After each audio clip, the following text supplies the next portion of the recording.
مسیح یسوع میں آپ کی سلامتی اور پروگرام مسیحی نقطہ نظر کے ساتھ عزیزوں پھر ایک بار آپ کی خدمت میں حاضر ہوں، اور امید کرتی ہوں کہ آپ خداوند میں خوش ہیں اور آپ نے خداوند سے ساتھ ساتھ چل رہے ہیں اور بہت سارا کچھ سیکھا ہے، اور آگے بھی ہم مل کر جو ہے خداوند کے کلام سے بہت ساری جو سچائیاں ان کو جانیں گے، زندگی میں رکھیں گے، اور وہ وقت آئے گا کہ خدا ہمیں سر بلند کرے گا۔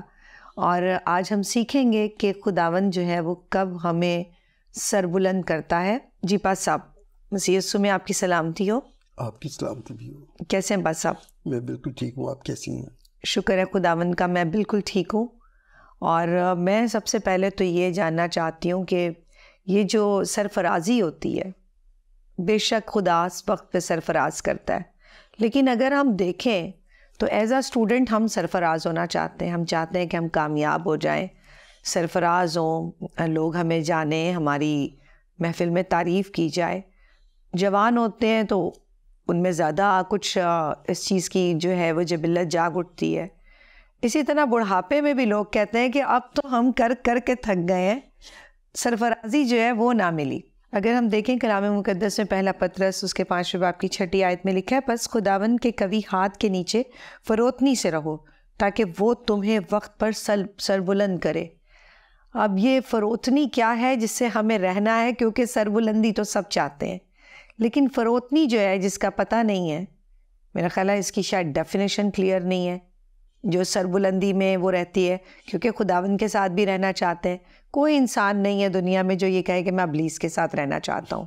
ہم رہنا چاہتے ہیں خدا کے ہاتھ کے نیچے، کیونکہ وہ اس میں قدرت ہے ہمیں ہر چیز سے بچانے کی۔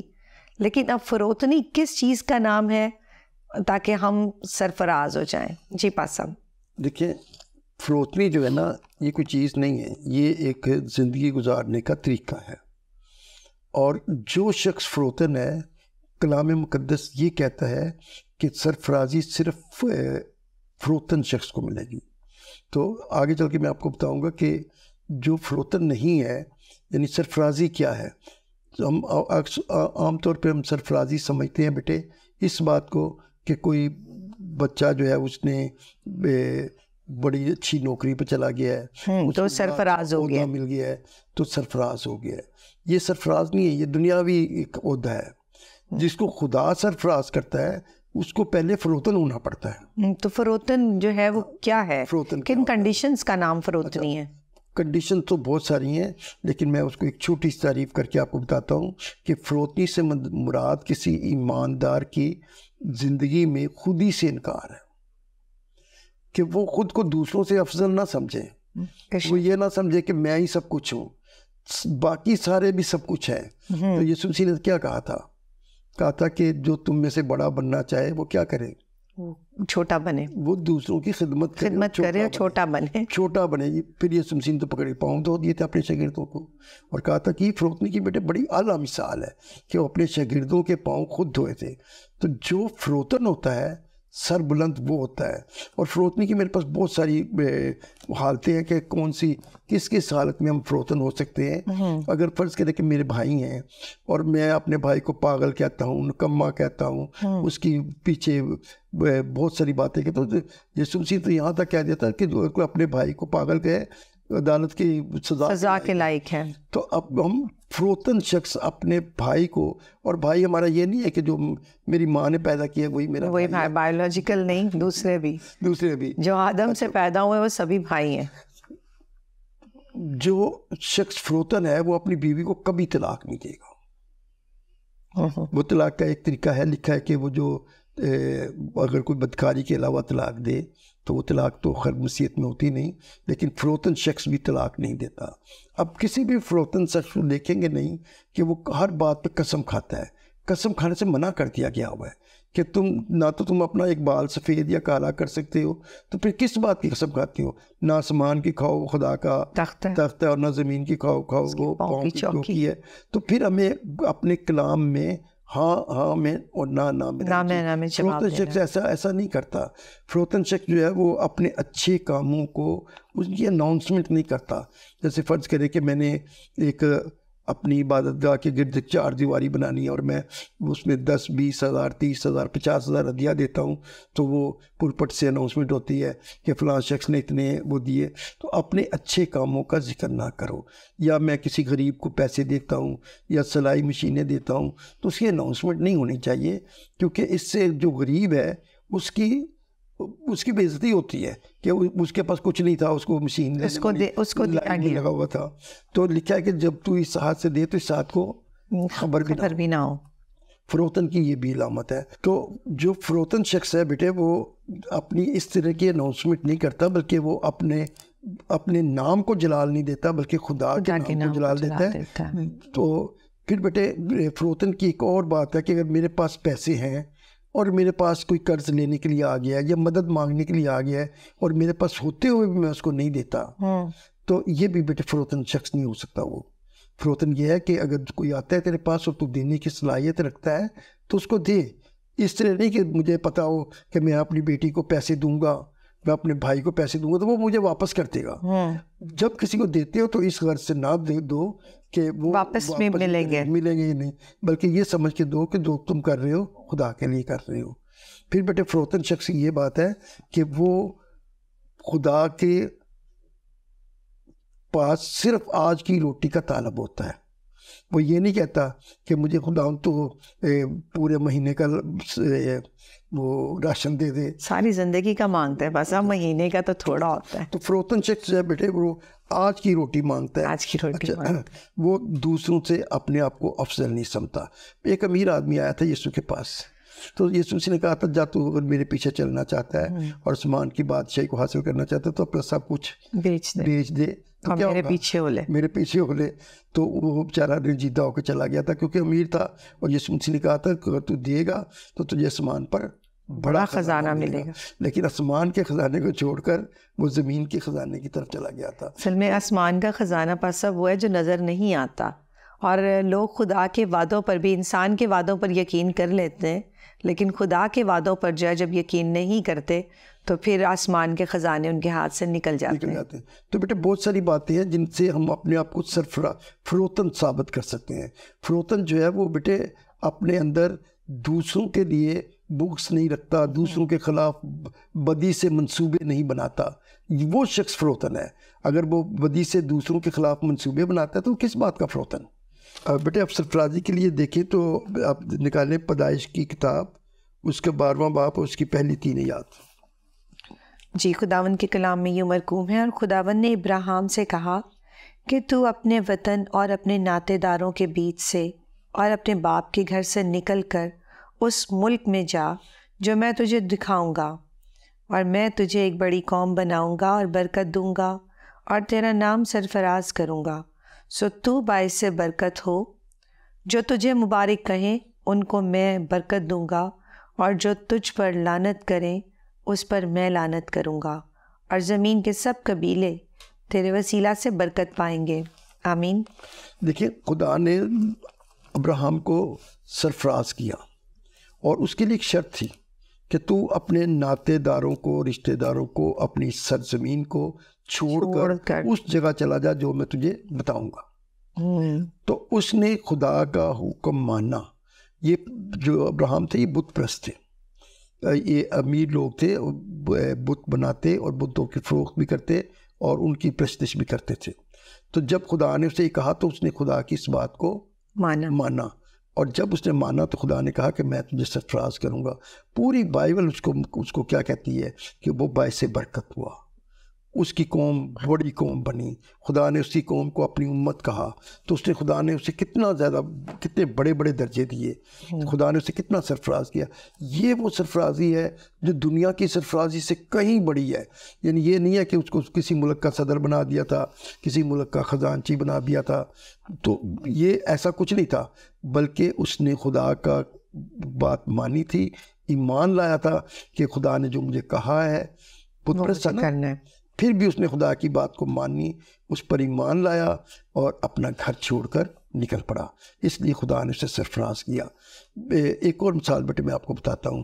اگر آپ پہلا سیموئیل اس کے 2 باب کی 7ویں آیت پڑھیں تو پہلا سیموئیل 2 باب کی 7ویں آیت.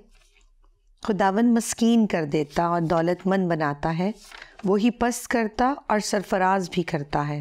آمین. کوستانی ملک میں افراہیم کا ایک شخص تھا الکانا، اس کی 2 بیویاں تھیں، ایک کا نام ہنا تھا اور دوسری کا نام فننا. فننا کی اولاد تھی اور ہنا کی اولاد نہیں تھی، اور وہ اس کو بری طرح چھیڑتی تھی، چڑھاتی تھی اس کے، کہتی تھی کہ تو بھانج ہے، تو وہ زمین ہے جو سرسبز نہیں ہوئی.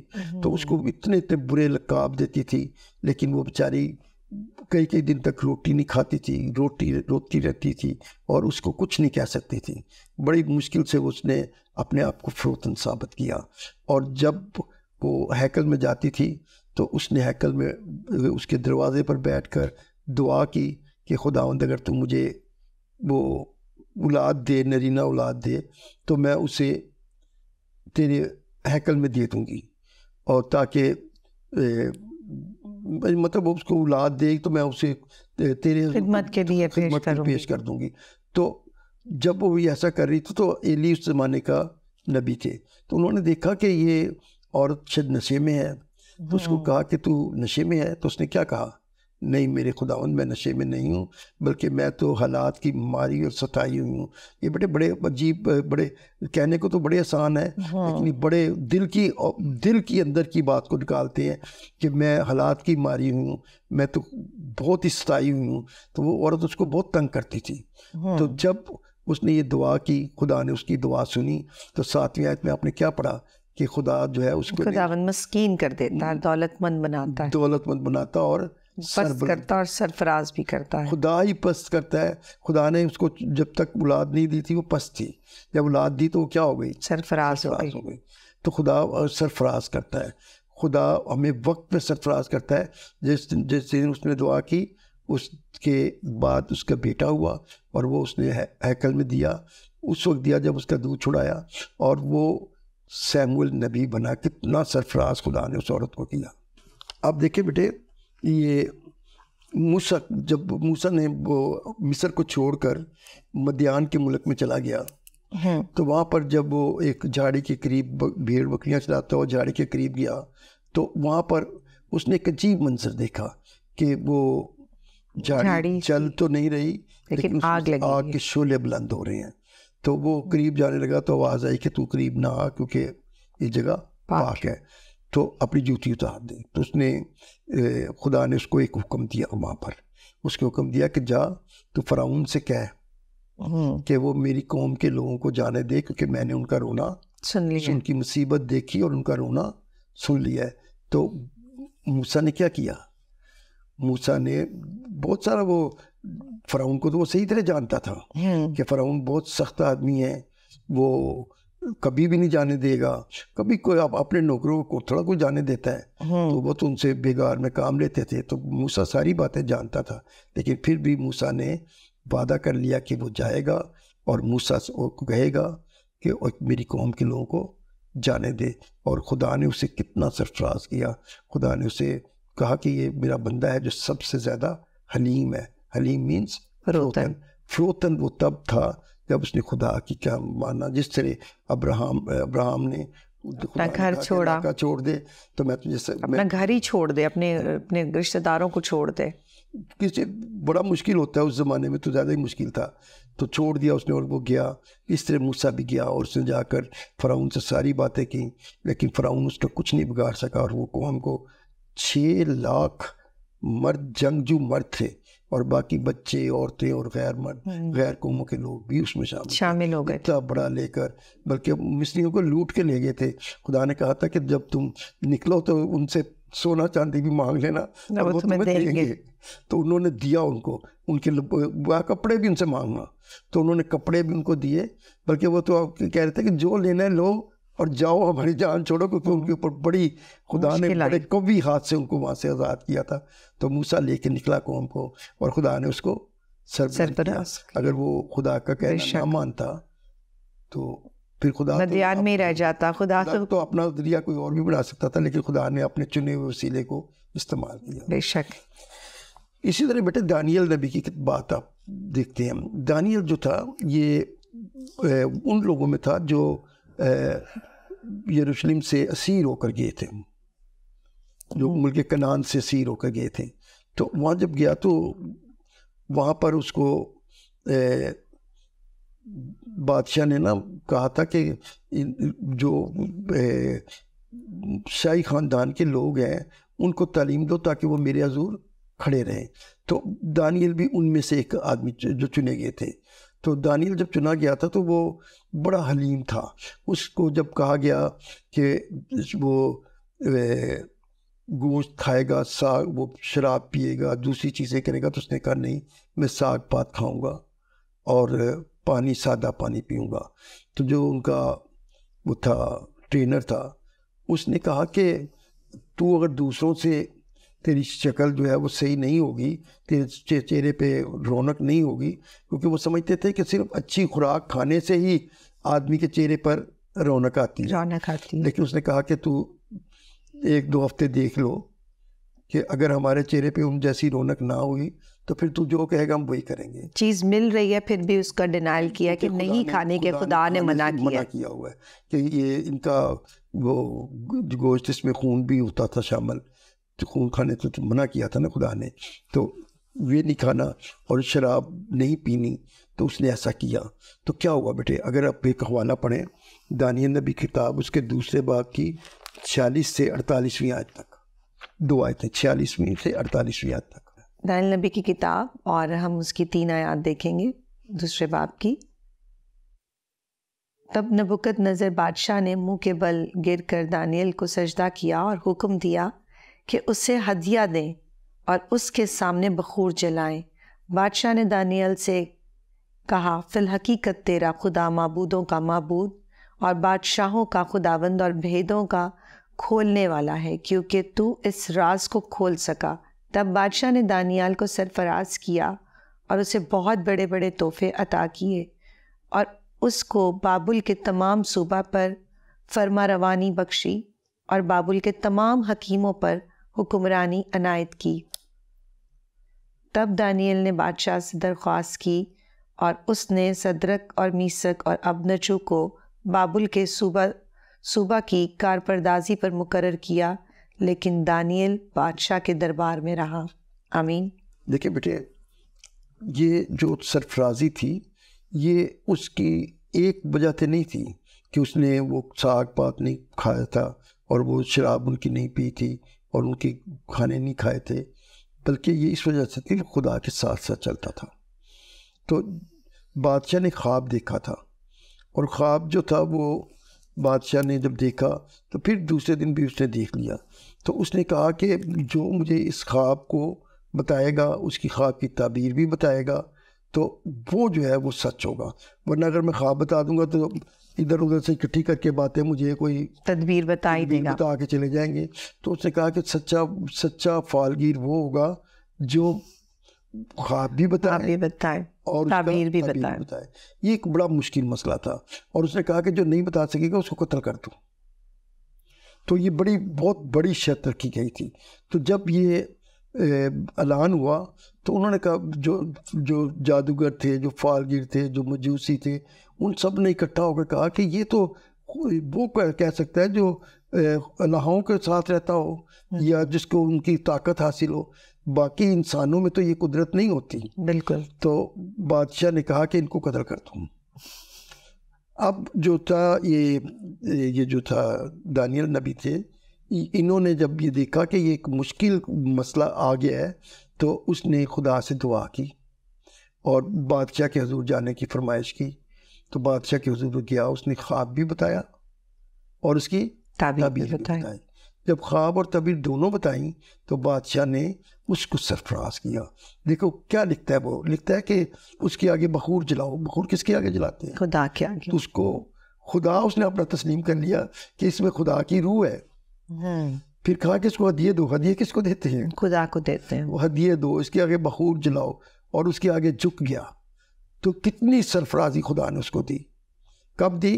جب وہ فروتن تھا, جب اس نے خدا کے اوپر بھروسہ رکھا تھا. اور یہ نہیں کہا تھا کہ یہ میری طاقت ہے, اس نے کہا کہ آسمان پر ایک خدا رہتا ہے, عبرانیوں کا خدا رہتا ہے جو یہ قدرت رکھتا ہے کہ وہ ساری باتوں کو بتا سکے.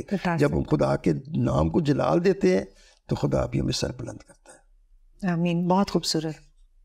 اچھا بس اب یہ تو ہوئی کہ ایک انڈیویجول سرفراز ہوتے ہوئے نظر آ رہے ہیں. کیا کبھی خدا قوم کو بھی سرفراز کرتے جیسے بنی اسرائیل کو کیا تھا کہ وہ سارے ہی نکل گئے تھے؟ آپ نے بھی بات کی کہ موسیٰ سب کو لے کے نکلا تھا. غیر قومیں بھی کتنی آ گئی تھیں کہ ان کا خدا سچا ہے تو چلو چلتے پانی میں ہم بھی چلے جائیں, ان کو خدا لے کے جا رہا ہے ٹھیک جگہ, ہم بھی کسی اچھی جگہ پر ہی چلے جائیں گے. تو کیا خدا قوم کو بھی سر بلند کرتا ہے؟ بیٹے جب پوری قوم کے طور پہ جب کوئی خدا کے مطابق زندگی پوری قوم گزارتی ہے تو خدا قوم کو بھی سر بلند کرتا ہے. دیکھیے اگر آپ پڑھیں گے استثنا کی کتاب اس کے 28ویں باب کی 12ویں اور 13ویں آیت.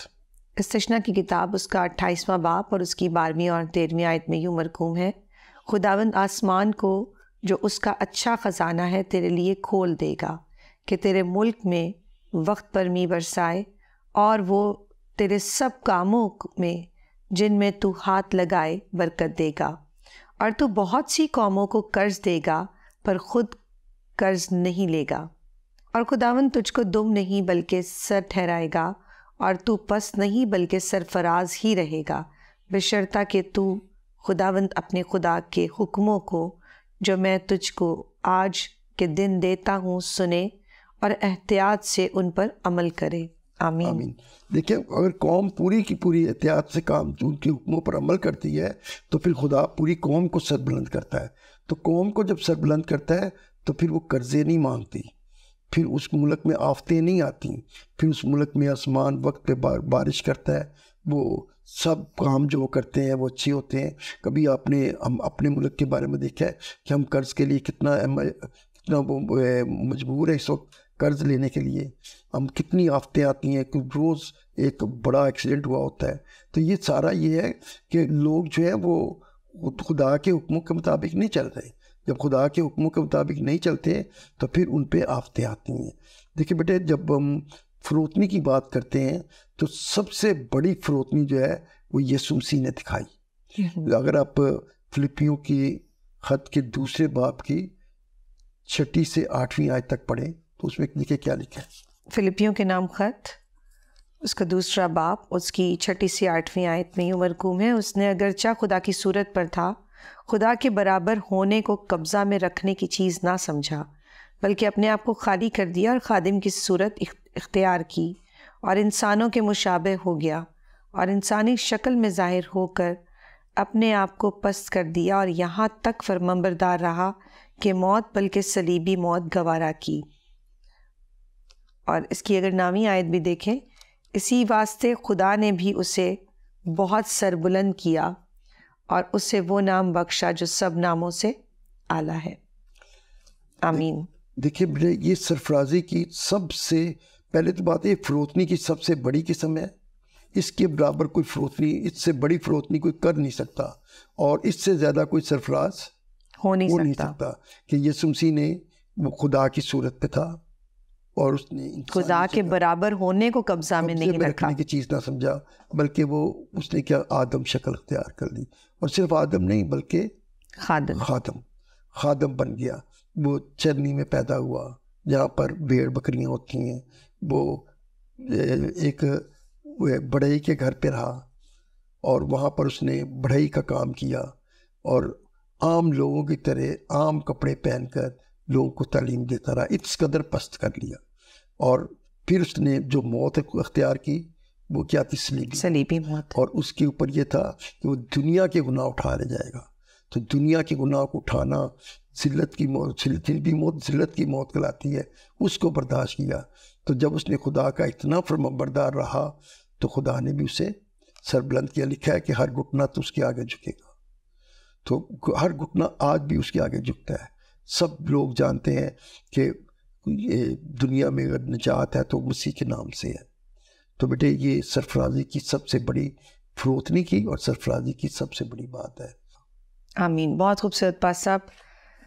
فروتنی کی وہ سب سے خوبصورت مثال جو خود خداوند یسوع مسیح نے قائم کی, وہ یہاں تک فرمانبردار رہا کہ اس نے اپنی جان دی. بہت بہت شکریہ اس خوبصورت پیغام کے لیے اور ان ساری اچھی باتوں کے لیے. عزیزوں, وہ فرمانبردار رہا آج ہم سے بھی یہ سوال ضرور خدا کرتا ہے کہ کیا میں اور آپ فرمانبردار ہیں؟ اور فرمانبرداری تو تب شروع ہوتی ہے جب کسی میں فروت نہیں ہو. جیسے کہ ہم نے سیکھا کہ اپنی خودی کا، یعنی ہم میں سے پرائڈ ختم ہو جائے، جبکہ ہم تو اپنے بچوں کی، اپنے ارد گرد کے لوگوں کو یہی شو کرنا چاہتے ہیں کہ جو پرائڈ ہم میں ہے، جو تکبر ہم میں ہے، ہم دوسروں سے نہ صرف بہتر ہیں بلکہ ہم ان سے کوئی 4 ہاتھ آگے ہیں. بلکہ اپنے آپ کو ڈھائی ہوشیار کہلوانے میں ہم فخر محسوس کرتے ہیں. ہم یہ نہیں کہتے کہ خدا کی قدرت ہم میں کام کرتی ہے تاکہ ہم بھی کہیں سرفراز ہو جائیں. ہم ڈائریکٹلی سرفراز ہی چاہتے ہیں. ہم ڈائریکٹلی چاہتے ہیں کہ ہم کامیاب ہوں، سربلند ہوں، دوسروں سے اچھے دکھیں. ہر طرح کا تکبر ہم اپنے اندر سمیٹے رہتے ہیں.